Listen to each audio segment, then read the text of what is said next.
तपस्वाध्याय ईश्वर प्रणिधानानि क्रियायोगः। क्रियायोग के 3 विभाग है, तप, स्वाध्याय और ईश्वर प्रणिधान। क्रियायोग का पहला भाग तप है। द्वंद्व सहन को तप कहते हैं। सुख दुख, हानि लाभ, भूख प्यास, शीतोष्ण, मान अपमान आदि द्वंद्वों को सहन करते हुए अपने लक्ष्य की ओर अग्रसर होते रहना चाहिए। प्रायः साधक द्वंद्वों के उपस्थिति होने पर अपने मुख्य कर्तव्य को छोड़ देता है और निराशावादी बन जाता है। ऐसा नहीं करना चाहिए, क्योंकि ऐसी स्थिति में व्यक्ति धर्म मार्ग को छोड़कर अधर्म मार्ग को स्वीकार करने वाला बन जाता है अथवा अकर्मण्य बन जाता है। धर्म आचरण को छोड़ने से अधर्म की प्रवृत्ति होती है और उससे अशुभ संस्कार बनते हैं जो अधर्म उत्पत्ति के कारण बनते हैं। इसलिए कठिनाइयों को सहते हुए धर्म आचरण करते रहना चाहिए।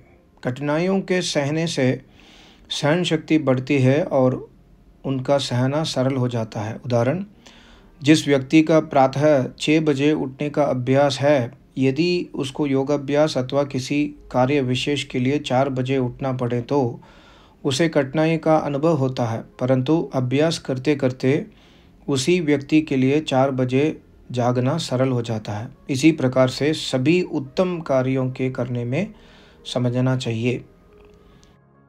तप 3 विभागों में विभाजित है: शारीरिक तप, वाचनिक तप और मानसिक तप। शरीर से शीतोष्णता आदि को सहते हुए चोरी आदि अशुभ कर्मों को छोड़कर सदा शुभ कर्मों को करना शारीरिक तप है, परंतु तप उतनी ही मात्रा में करना चाहिए कि जिससे शरीर रुग्ण न हो और मानसिक शांति बनी रहे। तप के नाम से कुछ लोग भूखे रहते हैं, कुछ लोग शरीर को अग्नि से तपाते हैं, कुछ लोग एक पैर से खड़े रहते हैं। यह तप नहीं है। इससे शरीर अस्वस्थ हो जाता है और मानसिक अशांति उत्पन्न होती है। इस अवस्था में व्यक्ति ईश्वर उपासना नहीं कर सकता।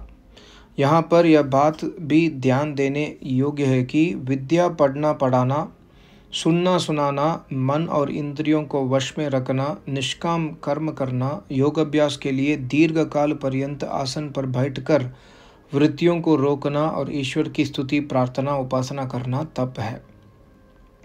इनमें से वाणी से सत्य मधुर हितकारी बोलना वाचनिक तप है। मन से राग द्वेष लोभ आदि का परित्याग करना, सबके प्रति प्रीति रखना मानसिक तप है।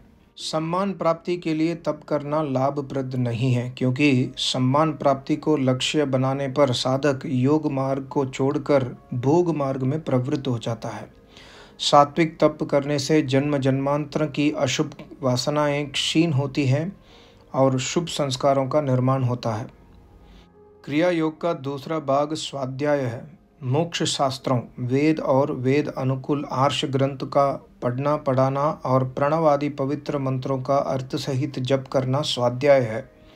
जो ग्रंथ ईश्वर जीव प्रकृति के यथार्थ स्वरूप का परिज्ञान करवाते हैं, मोक्ष के स्वरूप को, उसके साधनों को, बाधकों को और उसके फल को ठीक प्रकार से बतलाते हैं, वे मोक्ष शास्त्र कहलाते हैं।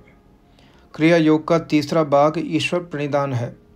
ईश्वर की अनन्य भक्ति मन, वाणी और शरीर से की जाने वाली समस्त क्रियाओं को उसके समर्पित कर देना, उनका कोई लौकिक फल न चाहना, शरीर इंद्रियां, मन, धन संपत्ति आदि समस्त पदार्थों को उसका मानकर उसको समर्पण कर देना, उसी की आज्ञा अनुसार उस सभी पदार्थों का प्रयोग करना, उसको समस्त पदार्थों से प्रिय समझना, अपना पिता, अपना माता, अपना आचार्य, उपास्य, राजा समझना, शब्द प्रमाण से उसके स्वरूप को अच्छे प्रकार से जानकर उसके मुख्य नाम ओम का अर्थ सहित जप करना, ये सब ईश्वर प्रणिधान है।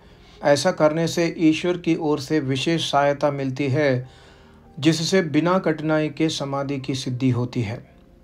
इस सूत्र में 3 क्रियाओं का योग कहा है। इससे यह प्रश्न उठ सकता है कि ये 3 क्रिया ही योग है तो वृत्तियों के निरोध को योग कहते क्यों है? इसका समाधान यह है कि ये तीनों योग के साधन है।